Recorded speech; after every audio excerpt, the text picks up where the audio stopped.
Je vais vous parler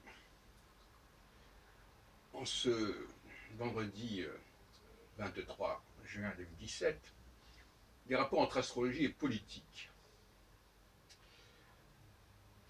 Vous savez que les politiques ignorent l'astrologie, ne veulent pas en tenir compte, quelle que soit la forme qu'elle puisse avoir. C'est-à-dire éventuellement, y compris le baromètre astrologique dont je suis l'auteur. Pour eux, c'est pareil. Ce qui fait que la mauvaise astrologie nuit à la bonne astrologie, puisque finalement, on les met dans le même sac. Cela dit, il faut comprendre un certain nombre de choses. D'une part, une équipe peut changer d'avis, peut changer d'attitude, et le programme qui est mis en avant ne pèse pas lourd par rapport à la pesanteur des faits. Des faits non seulement extérieurs, mais intérieurs. Parce que pour moi, l'astrologie nous parle aussi d'une transformation intérieure. Elle permet de prévoir une transformation intérieure par-delà l'appartenance politique ou le programme politique des uns et des autres. Cela signifie, pour revenir au baromètre astrologique avec ces trois phases, qui en sont quatre d'ailleurs, alpha, gamma, oméga, alpha,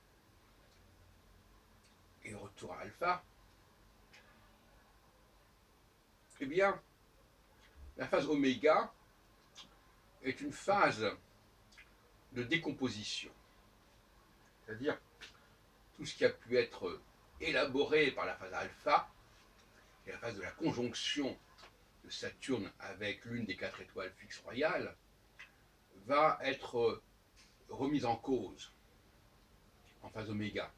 C'est-à-dire quelques temps après, puisqu'on est dans un cycle de 7 ans, et chaque phase correspondant à peu près à un peu moins de 2 ans, pour faire 8, pour faire 7 au lieu de 8, eh bien, 2 ans de phase alpha, puis 2 ans et un peu moins donc de phase oméga, de phase gamma, puis 2 ans de phase. Sachant que les écarts en degrés entre les quatre étoiles fixes royales ne sont pas identiques. Entre Antares et Régulus, il n'y a que 80 degrés. En revanche, entre Régulus et Aldébaran, il y a près de 100 degrés, etc. Donc forcément, la moyenne dont je parle ici, de 22 mois, c'est une moyenne qui est fondée sur une durée de 90 degrés qui n'est jamais là, finalement, puisqu'on est soit en dessous à 80 degrés, soit au-dessus à 100 degrés. 80 degrés, c'est une moyenne. Alors, la phase oméga est une phase qui revient, je pense notamment pas forcément au début de la phase oméga, mais au milieu de la phase oméga, qui est une phase qui revient tous les 7 ans. Et force est de constater, mais la plupart des astrologues apparemment ne l'ont pas fait parce qu'ils n'ont pas les mêmes outils que moi, que 2018 ressemble étrangement à 1989, puisque nous avons exactement la même configuration, en tout cas on a une phase oméga du même ordre, même si c'est pas avec la même étoile, par rapport à la même étoile, à 21 ans de distance entre 1989 et 2011, et on a 7 ans de distance entre le printemps arabe, fin 2010-2011, et l'époque actuelle qui vient, surtout 2018. Et si on remonte plus haut, on a 1960, avec la décolonisation, le démantèlement de l'empire colonial français, qui précède de 28 ans le démantèlement du bloc communiste. Ça aussi, ça n'a pas été spécialement remarqué parce que les outils ne sont pas les mêmes et les critères de temps et les clivages de temps ne sont pas les mêmes Donc on ne peut pas faire les mêmes prévisions selon l'astrologie qu'on utilise. Donc nous avons en perspective, parce que là nous sommes encore dans une phase gamma intermédiaire, avec tout ce qu'il peut y avoir d'ambigu dans les phases gamma, sur des phases en quelque sorte équinoxiales, des phases de demi-lune, de demi-teinte, avec le tout et son contraire, avec des compromis, avec des cohabitations étranges, etc. Mais ça va se décanter tout cela. Ça va se décanter quand Saturne va arriver à peu près 33 degrés de la conjonction qui a eu lieu avec Antares, donc à 33 degrés après Antares, qui est à 9 degrés du Sagittaire, nous arrivons au milieu du Capricorne. Et donc, il faut situer ça dans la deuxième moitié du Capricorne, cette fenêtre de tir. Donc, tous les astrologues savent retrouver où est Saturne dans cette partie-là, si vous regardez les éphémérides. Et cette période-là, Oméga, est une période qui va remettre en cause certaines unités, certains ensembles. Ça peut être fait, par exemple, de l'ensemble constitué par En Marche, aussi bien au niveau du Parlement que du gouvernement. Ça peut être aussi bien l'ensemble européen, l'Union européenne, qui peut aussi être perturbée par cette phase oméga. La phase oméga n'a pas de réalité géographique. Je ne vais pas faire comme André Barbeau, essayer de dire que telle configuration frappera telle ou telle région du monde. Pour moi, c'est un leurre. Donc on ne peut pas prévoir exactement où ça aura lieu, mais sociologiquement et politiquement, on peut se demander comment telle région ou telle entité pourra vivre le phénomène avec plus ou moins de bonheur et de résilience. Alors, il faut bien comprendre que, comme je l'ai dit tout à l'heure, ce ne sont pas les autres qui se rebellent contre le pouvoir unitaire. C'est le pouvoir unitaire qui en a marre d'être au centre du système, pour qui c'est un boulet. Alors, on a déjà vu certains boulets évacués ces derniers jours à propos du Modem et de M. Bayrou, mais il y a d'autres boulets qui vont continuer à se manifester et qui vont être perçus comme tels. Et très franchement, il est évident que ce sera les gens de gauche qui seront les plus pénibles à supporter pour Macron.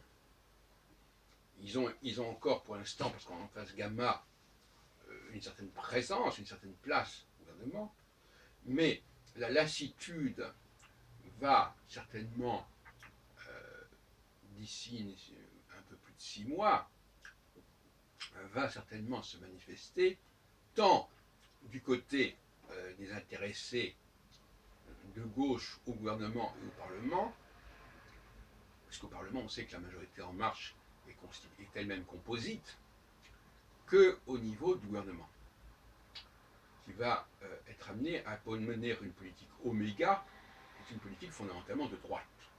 C'est-à-dire une politique où le chef d'entreprise ne veut pas être sous la pression excessive de ses employés, ce qui est exactement le principe de la loi travail sous la forme nouvelle qu'elle va avoir prochainement du fait des ordonnances qui seront votées.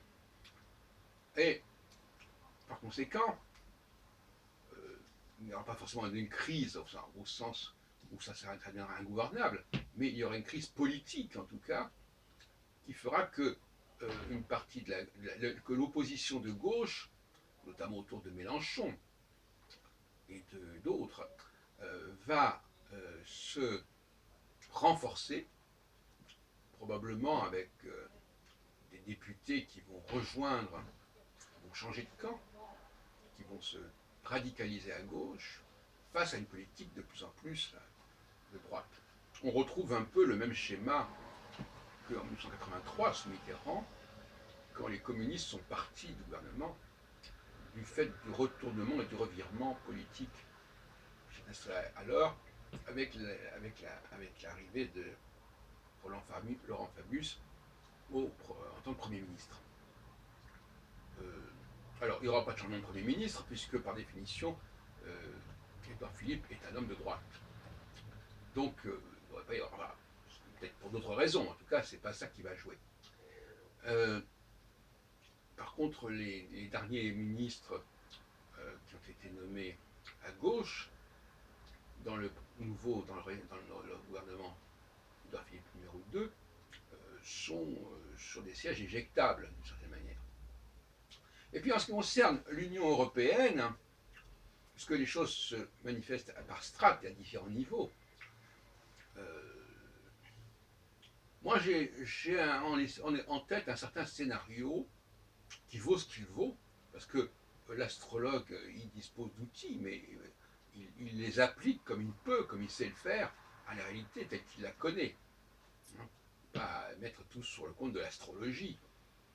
Et on peut effectivement se tromper, ou minimiser, ou exagérer certaines problématiques. Mais je pense que l'Allemagne est quand même la grande puissance dominante de l'Europe, et que beaucoup de choses dépendent de l'Allemagne, sur le plan économique notamment, et elle peut effectivement ne pas accepter de continuer à entretenir, entre guillemets, les autres pays européens. Et comme il semble que ce soit le but de M. Macron de renforcer une certaine forme de solidarité au sein de l'Union européenne, et notamment entre la France et l'Allemagne, on peut s'inquiéter. On sait aussi qu'il y a des risques d'implosion qui peuvent se manifester. On a encore entendu aujourd'hui les pays à l'est de l'Union européenne qui n'apprécient guère les positions de M. Macron. Donc là, il y a quand même une ligne de clivage assez marquante, entre autres. Donc la situation de l'Union européenne, telle que je la vois pour l'année qui vient, et notamment dans 6 mois, pour le premier semestre de 2018, ne se présente pas sous le meilleur jour, sauf si, et ce n'est pas le cas, sauf si on en prend toute la mesure, si on en prend conscience, et qu'on intègre le paramètre du baromètre astrologique à des calculs de façon à prévenir plutôt que guérir, et à savoir à l'avance ce qui peut se produire, les tensions qui peuvent se produire, et les prendre à leur juste mesure, sans les exagérer ou les exacerber. Mais c'est tout l'intérêt de l'astrologie, de pouvoir servir à cela. Il est certain que les prévisions météorologiques permettent de se prémunir contre certaines choses, ou que ce soit des grandes chaleurs ou des grands froids, et que ce n'est pas au dernier moment qu'on peut le faire. Et il ne faut pas non plus qu'il y ait un effet de surprise. L'astrologie est là pour limiter l'effet de surprise, bien évidemment. Je crois que c'est une évidence. Voilà, donc 1968, 67, 68 correspond à un de ces temps oméga, comme ça va l'être dans quelques mois pour 2018. C'est-à-dire une décomposition du tissu social unitaire voulu par De Gaulle, par exemple, en France. La France a vécu à différents degrés un risque de décomposition à ce moment-là, non seulement parce que beaucoup de gens ne se reconnaissaient plus dans le message unitaire du gaullisme qui d'ailleurs ressemble en grande partie au macronisme, comme je l'ai dit à plusieurs reprises, l'élection de Gaulle en 58 se fait dans un temps gamma qui est le même que celui que nous avons vécu aux élections législatives présidentielles actuelles. Donc, il peut aussi avoir des effets du même ordre.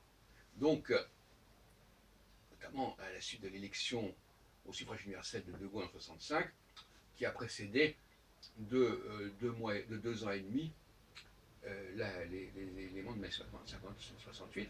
Mais je pense aussi à l'incidence de la guerre des 6 jours en juin 67, qu'on fête les 50 ans en ce moment, enfin, en tout cas depuis peu, en juin, et qui a également créé une crise de conscience dans la communauté juive, avec des phénomènes d'immigration dont moi-même j'ai été marqué quelque part, puisque j'ai vécu en 68-69 près d'un an et demi en Israël. À ce moment-là, justement, phase oméga, et donc une désolidarisation par certains côtés des différentes composantes religieuses, ce qui ne facilitera pas évidemment l'intégration, notamment aujourd'hui des musulmans,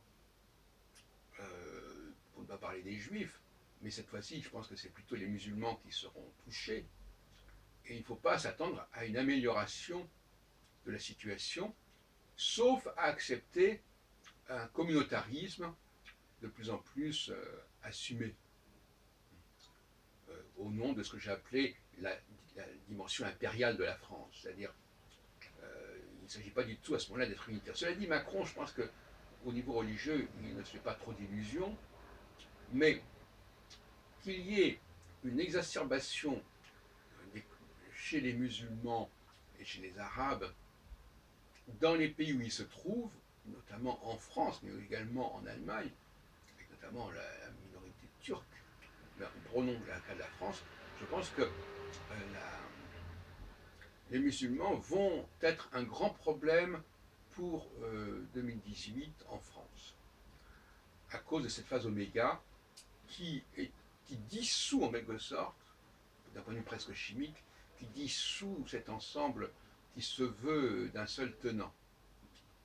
Et je terminerai par le problème du principe de réalité, qui fait que je vois d'un assez mauvais œil cette majorité présidentielle qui non seulement n'est pas est considérable, mais qui en plus est inconsistante au niveau de ses composantes, puisqu'elle ne repose pas sur des groupes qui ont leur personnalité, mais sur des individus. Or, pour moi, l'individu n'existe qu'au sein d'un groupe. Et un groupe, ça se sédimente avec le temps, avec l'histoire, et il n'a pas été très intelligent, à mon avis, de la part de Macron de procéder comme il l'a fait.